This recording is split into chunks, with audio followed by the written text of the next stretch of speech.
When I was 12, me and my sister shared a room. It was late at night and we kept the lighting off, so it was pitch black except for the light coming from our screens. I was sitting on my bed with my back against the wall, and sister was laying on her side, and her bed was parallel to mine.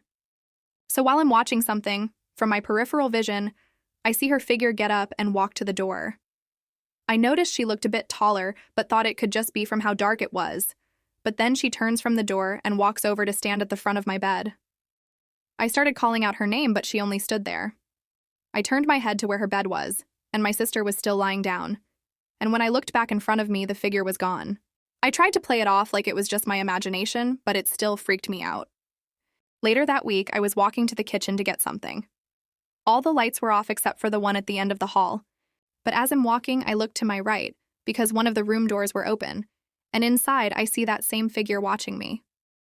I ran back to my room, and for the next few months, every once in a while, I would see that figure of the same women. After this, I became really paranoid. I wasn't afraid of the dark before. But after that, sometimes I would freak out thinking something was there, and try to turn on my flashlight, but it wouldn't work. It never worked in these moments. But any other time, it was fine. These things became better once I started to be religious, and eventually they went away after about 1.5 years.